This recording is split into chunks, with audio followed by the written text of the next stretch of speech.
Dua pokok syarat sah ibadah adalah tauhid dan ittiba.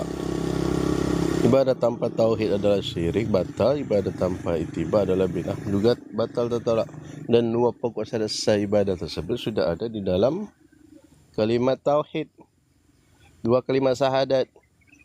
Di pokok syarat sah pertama adalah tauhid pada kalimat syahadat tauhid, asyhadu an la ilaha illallah.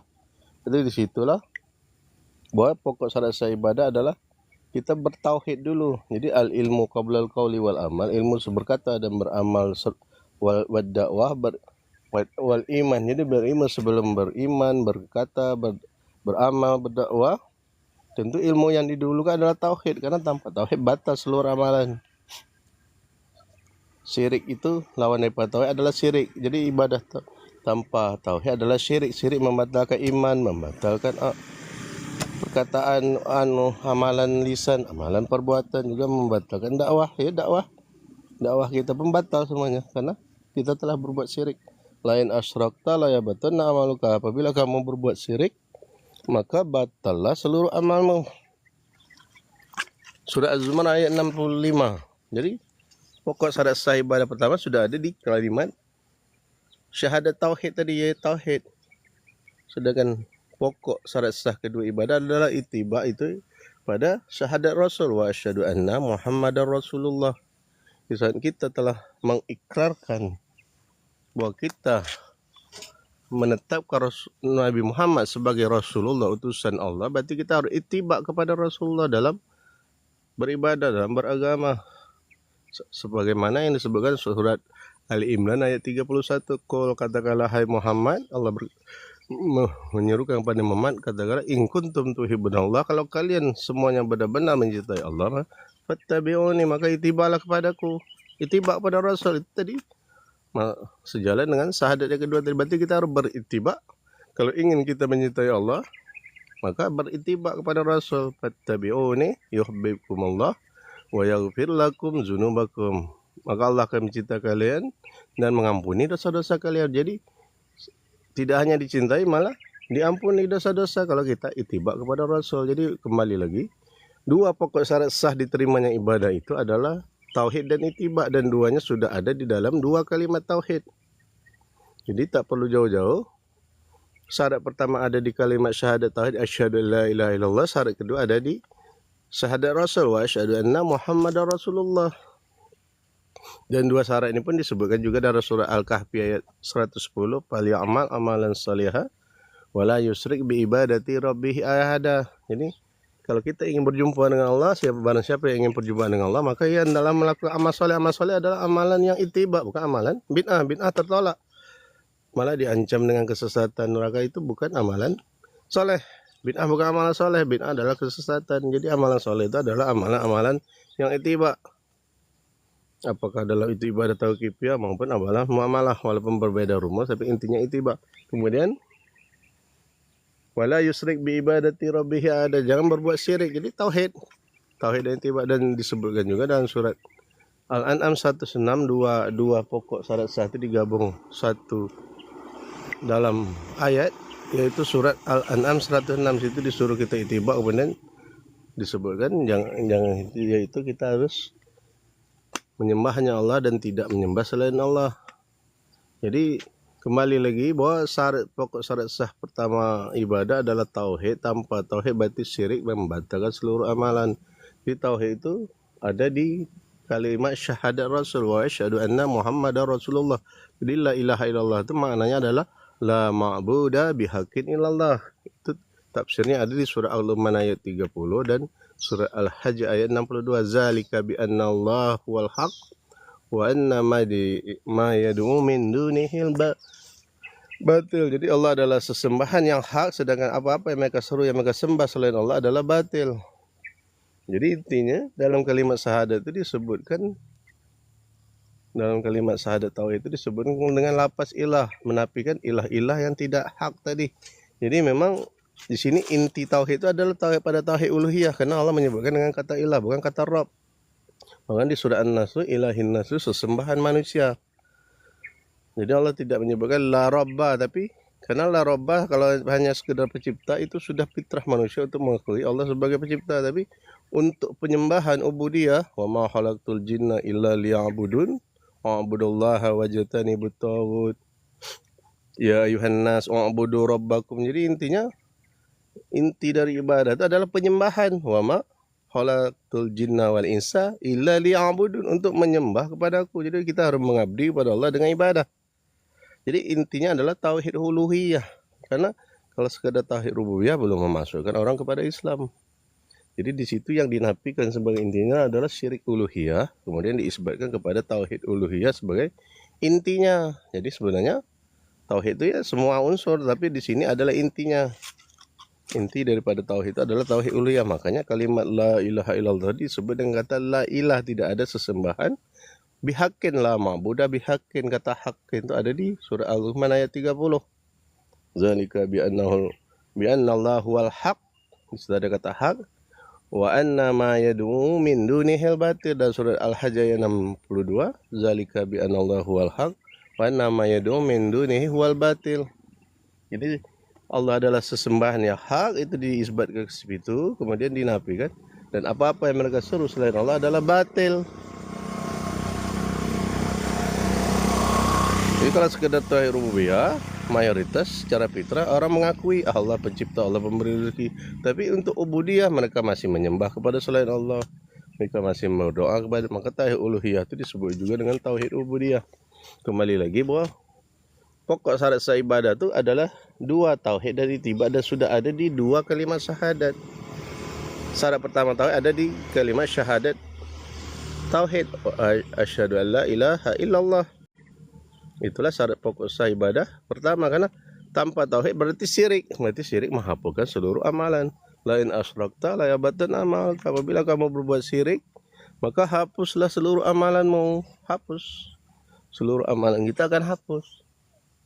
Surah Az-Zumar ayat 65. Lain asyrakta la yabatan amaluka.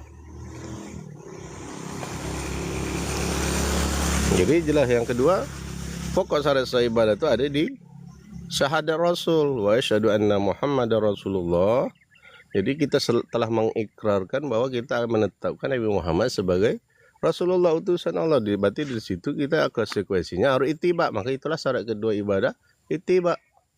Seperti disebutkan dalam surah Al-Imran ayat 31. Qul, katakanlah hai Muhammad, in kuntum tuhibbunallah fattabi'uni. Kalau kalian benar mencintai Allah, fattabi'uni, maka ittibalah kepadaku. Yuhibbukumullah, maka Allah akan mencintai kalian, wa yaghfir lakum dzunubakum, Allah akan mengampuni dosa-dosa kalian. Kemudian disebutkan dalam hadis Arba'in Nawawi nomor 5, man amila amalan laisa alaihi amruna fahuwa raddun. Barang siapa yang melakukan amal yang tidak ada perintahnya dari kami, maka tertolak. Jadi ibadah yang tidak ittiba kepada perintah dari syariat dari Allah dan Rasulnya tertolak. Makanya itulah dua pokok syarat sah ibadah. Pertama tauhid ada di kalimat syahadat tauhid asyhadu an la ilaha illallah, kemudian ittiba ada di kalimat syahadat Rasul, wa asyhadu anna Muhammadar Rasulullah. Berdasarkan dalil tadi surah Ali Imran ayat 31, qul in kuntum tuhibbunallah fattabi'uni yuhibbukumullah wa yaghfir lakum dzunubakum. Kemudian man amila amalan laisa alaihi amruna fahuwa raddun. Barang siapa yang melakukan amal yang tidak ada perintahnya dari kami, tertolak. Jadi ibadah tanpa tauhid adalah syirik, itu membatalkan seluruh amalan. Maka malah syirik besar itu membatalkan syahadat, membatalkan iman, membatalkan amalan, membatalkan dakwah. Berarti kita harus bertauhid dulu sebelum beramal. Al ilmu qablal qauli wal amal. Ilmu sebelum berkata dan beramal. Ilmu apa dulu? Ilmu tauhid. Kemudian berittiba sebelum beramal. Al ilmu qablal qauli wal amal wal iman wal dakwah. Jadi berilmu sebelum berkata, beramal, beriman dan berdakwah. Apa setelah tauhid? Ya ittiba. Berittiba dulu sebelum beribadah, supaya ibadah kita tidak jatuh kepada bid'ah, supaya tidak tertolak, tidak diancam dengan kesesatan dan diancam dengan neraka. Jadi kembali lagi, jadi supaya ibadah kita makbul, ya kita harus bertauhid dan berittiba sebelum beriman, berkata, beramal dan berdakwah. Sehingga semua amalan kita, baik dalam keimanan, baik itu dalam lisan, baik dalam perbuatan, amal fisik maupun dakwah, maka itu akan makbul, diterima. Karena tauhid adalah asas semua ibadah, baik itu iman, lisan, perkataan, dakwah dan lain-lainnya. Ini masuk, jadi kembali lagi, dua pokok syarat sah ibadah itu ada di dua kalimat syahadat. Asyhadu an la ilaha illallah adalah konsekuensi dari pokok syarat sah ibadah pertama, itu kita harus bertauhid. Tanpa tauhid adalah syirik, membatalkan seluruh amalan. Kemudian kita harus ittiba, konsekuensi dari syahadat Rasul wa asyhadu anna Muhammadar Rasulullah, berarti kita harus berittiba kepada Rasulullah dalam ibadah. Man amila amalan laisa alaihi amruna fahuwa radd. Mana siapa yang melakukan amal yang tidak ada perintahnya dari kami, maka ia tertolak. Qul, katakanlah hai Muhammad, surah Ali Imran ayat 31, in kuntum tuhibbunallah, kalau kalian benar-benar mencintai Allah, fattabi'uni, maka itibalah kepadaku, itiba Rasul. Yuhibbukumullah, Allah akan mencintai kalian, wa yaghfir lakum dzunubakum, Allah akan mengampuni dosa-dosa kalian. Jadi kembali lagi, dua pokok syarat sah ibadah itu adalah tauhid dan ittiba. Tauhid dan ittiba, tanpa tauhid adalah syirik, membatalkan amal. Tanpa ittiba adalah bid'ah, itu amalnya juga batal. Itu ada di dua kalimat syahadat. Jadi dua pokok syarat itu sudah ada di dua kalimat syahadat. Jadi tak perlu jauh-jauh.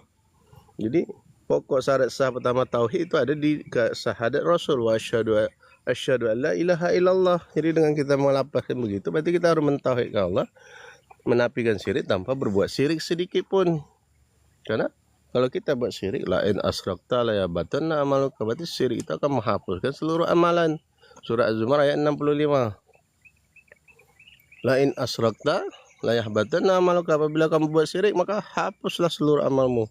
Dan kedua, pokok syarat sah ibadah yang kedua adalah ittiba, ada di syahadat Rasul wa asyhadu anna Muhammadar Rasulullah. Saat kita telah mengikrarkan untuk menetapkan Nabi Muhammad sebagai utusan Allah, berarti kita harus ittiba kepada Rasul. Seperti disebutkan dalam surah Ali Imran ayat 31, Qul, katakanlah hai Muhammad, in kuntum tuhibbunallah, kalau kalian benar-benar mencintai Allah, fattabi'uni, maka ittibalah kepadaku. Yuhibbukumullah, Allah akan mencintai kalian, wa yaghfir lakum dzunubakum, dan Allah akan mengampuni dosa-dosa kalian.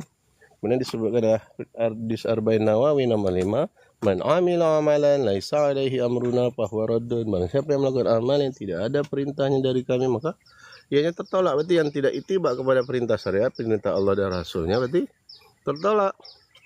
Setelah dua pokok syarat sah ibadah sudah ada di dua kalimat tauhid, di dua kalimat syahadat, itu syahadat tauhid dan syahadat Rasul. Pada syahadat tauhid adalah konsekuensi dari pokok syarat sah pertama adalah tauhid, tanpa tauhid adalah syirik, membatalkan amal. Yang kedua adalah pada syahadat Rasul wa asyhadu anna Muhammadar Rasulullah, konsekuensi adalah itu adalah syarat sah ibadah. Yang kedua ittiba, tanpa ittiba maka bid'ah, maka akan batal juga ibadahnya. Jadi kembali lagi, dua pokok syarat sah ibadah tauhid dan ittiba juga disebutkan dalam surah Al-Kahfi ayat 110. Fal ya'mal amalan salihah wa la yusyrik bi ibadati rabbih ahada. Maka hendaklah barang siapa yang ingin, sebutkan sebelumnya, barang siapa yang ingin berjumpa dengan Allah, ingin melakukan perjumpaan dengan Allah, maka hendaklah beramal saleh. Amal saleh adalah amalan yang ittiba, bukan amalan bid'ah. Bid'ah itu tertolak, seburuk perkara diponis dengan kesesatan dan diancam neraka, itu bukanlah amalan saleh. Amalan saleh itu adalah amalan yang ittiba, baik itu adalah ibadah tauqifiyah maupun ibadah muamalah. Walaupun berbeda rumusnya, ibadah tauqifiyah rumusnya yang ditanya dalil, ibadah muamalah yang ditanya adalah larangan. Jadi intinya tetap ittiba. Kemudian fal ya'mal amalan salihah wala yusyrik bi ibadati rabbih, dan jangan berbuat syirik dalam beribadah. Jangan membuat syirik kepada makhluk manapun. Jadi disitulah tauhid dan ittiba itu disebutkan dalam surah Al-Kahfi ayat 110 dan juga surah Al-An'am ayat 106. Disebutkan ittibalah, lepas itu disebutkan sembahlah Allah saja, jangan menyembah selain Dia. Yaitu termasuk semana dengan kalimat tauhid tadi. Disebut kata ittiba, kemudian disebutkan kita harus menyembah kepada Allah, tidak menyembah kepada selain Allah. Karena sesembahan selain Allah adalah batil. Allah adalah sesembahan yang hak. La ma'buda bihaqqin illallah.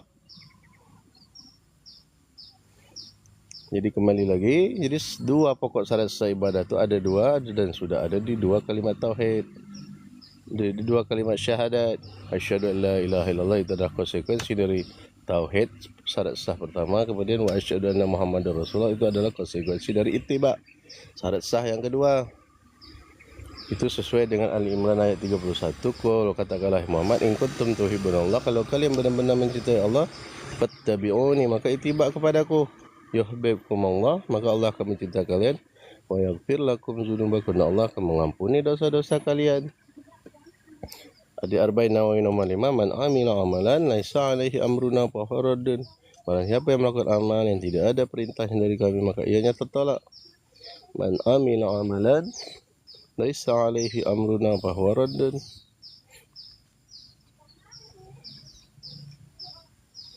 Jadi kembali lagi bahwa dua pokok syarat sah ibadah, tauhid dan ittiba. Tanpa tauhid adalah syirik, membatalkan amal, seluruh amal. Yang kedua, tanpa ittiba bid'ah, adalah batal juga amalnya.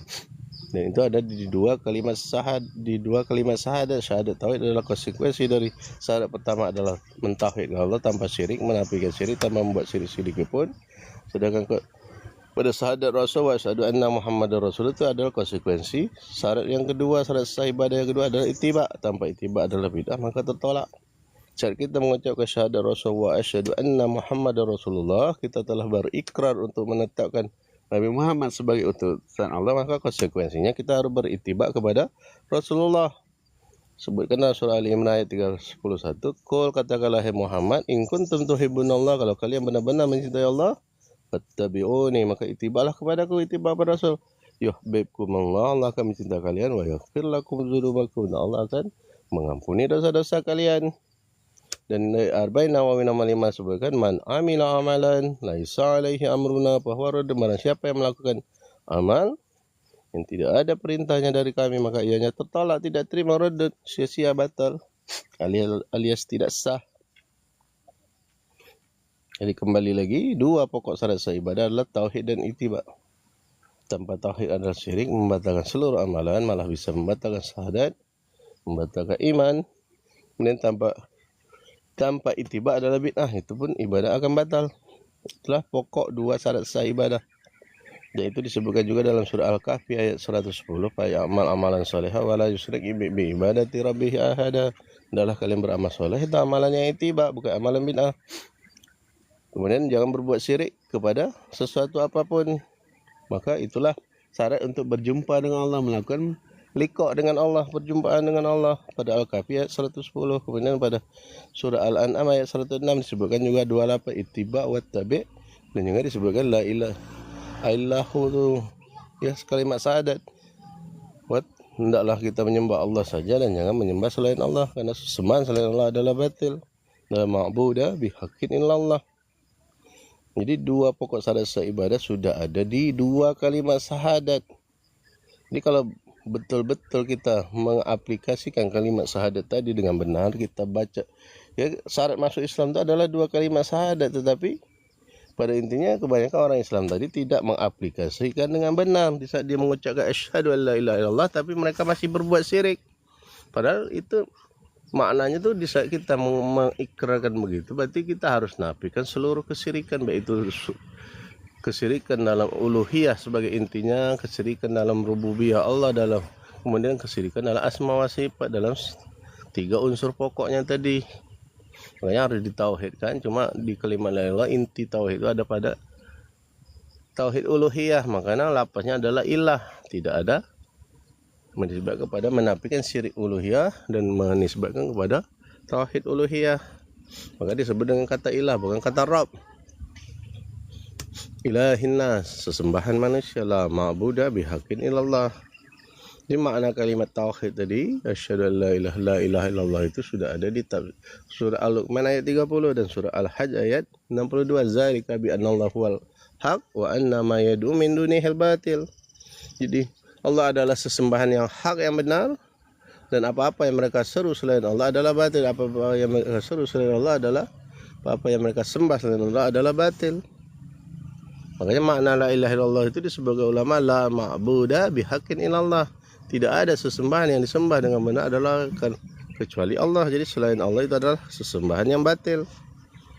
Jadi ilah itu maknanya adalah ma'bud, sesembahan. Ada di surah An-Nas, qul a'udzu birabbin nas malikin nas ilahin, sesembahan manusia. Itu dah sepakat tafsir itu, ilahin nas, sesembahan manusia, ilahin nas. Jadi Rabb, Qul a'udzu birabbin nas, kata Rabb itu sudah dibedakan maknanya di An-Nas ayat 1. Qul a'udzu birabbin nas, malikin nas, ilahin nas. Ini makna la ilaha illallah itu adalah ma'budah bihaqqin illallah. Tidak ada sesembahan yang disembah dengan benar kecuali Allah. Jadi selain Allah adalah sesembahan yang batil. Kembali lagi kepada bahasa utamanya. Jadi dua pokok syarat sah ibadah itu adalah tauhid dan ittiba. Tanpa tauhid berarti ibadah kita syirik, itu membatalkan seluruh amalan. Kemudian tanpa ittiba adalah bid'ah, itu pun juga membatalkan amalan yang dibid'ahkan tadi. Dan dua pokok syarat sah ibadah sudah ada di dua kalimat syahadat. Untuk tauhid adalah pada kalimat syahadat tauhid, asyhadu an la ilaha illallah. Jadi kita harus mentauhidkan Allah, bertauhid dulu sebelum beramal, beriman, berkata, beramal, beriman, dan berdakwah agar amalan kita makbul. Kemudian syarat yang kedua ittiba ada di kalimat syahadat Rasul, wa asyhadu anna Muhammadar Rasulullah. Di saat kita mengikrarkan untuk menetapkan Nabi Muhammad sebagai Rasulullah utusan Allah, berarti konsekuensinya kita harus ittiba kepada Rasulullah seperti disebutkan dalam surah Ali Imran ayat 31. Qul, katakanlah hai Muhammad, in kuntum tuhibbunallah, kalau kalian benar-benar mencintai Allah, fattabi'uni, maka ittibalah kepadaku. Yuhibbukumullah, maka Allah akan mencintai kalian, wa yaghfir lakum dzunubakum, Allah akan mengampuni dosa-dosa kalian. Kemudian disebutkan pada Arba'in Nawawi nomor 5, man amila amalan laisa alaihi amruna fahurdun, barang siapa yang melakukan amal yang tidak ada perintahnya dari kami, maka ianya tertolak, tidak terima, sia-sia alias batal alias tidak sah. Makanya itu menjadi syarat pokok ibadah, pokok syarat sah ibadah, tauhid dan ittiba. Sebenarnya kalau kita tarik lagi dari tauhid tadi akan muncul Islam, iman, dan ikhlas. Jadi bisa menjadi 5 syarat sah ibadah tuh. Tanpa Islam adalah kafir, jadi orang kafir ibadahnya semuanya batal, seperti debu yang bertebangan, haba'an mansura. Maka supaya amalannya diterima dia harus masuk Islam. Yang kedua adalah iman. Tanpa iman munafik, maka ibadah juga batal. Kemudian yang ketiga adalah ikhlas. Tanpa ikhlas dan riya juga ibadah batal. Itu adalah cabang daripada tauhid tadi. Kalau kita tarik lagi dari tauhid tadi, maka ada Islam, ada iman, ada ikhlas. Jadi kalau kita mau ringkaskan cukup 2 saja, tauhid dan ittiba. Jadi kalau kita mau merinci dari tauhid tadi ada Islam, iman, dan ikhlas. Jadi kalau mau dirinci dengan lengkap berarti ada 5. Jadi syarat pokok ibadah itu ada 5. Islam, tanpa Islam adalah kafir, berarti orang kafir ibadahnya semua tertolak. Apapun ibadah yang dilakukan itu akan tertolak, baik ibadah tauqifiyah maupun muamalah. Ibadah orang kafir mau sholat, ya sholatnya tidak terima. Apalagi ibadah-ibadah selain tauqifiyah tadi kan, dia harus masuk Islam dulu baru ibadahnya diterima. Kemudian iman, tanpa iman adalah munafik. Makanya orang yang tidak beriman kepada amalan yang dilakukannya, dia adalah munafik, ibadahnya batal. Yang ketiga adalah ikhlas. Jadi tanpa ikhlas berarti ibadahnya riya, berarti riya tidak terima. Itulah cabang di tauhid. Jadi tanpa tauhid adalah syirik. Syirik membatalkan seluruh amalan. Lain asyrakna la yahbatanna amaluk. Apabila kamu berbuat syirik, maka hapuslah seluruh amalanmu. Dan kemudian ittiba, tanpa ittiba adalah bid'ah. Man amila amalan, bid'ah itu tertolak. Man amila amalan laisa alaihi amruna fahuwa radd. Siapa yang melakukan amalan yang tidak ada perintahnya dari kami, maka ianya tertolak. Jadi kembali lagi bahwa 2 pokok syarat sah ibadah itu adalah tauhid dan ittiba. Tanpa tauhid adalah syirik, membatalkan seluruh amalan. Tanpa ittiba adalah bid'ah, maka akan batal juga amalnya. Jadi 2 pokok syarat sah itu sudah ada di 2 kalimat syahadat.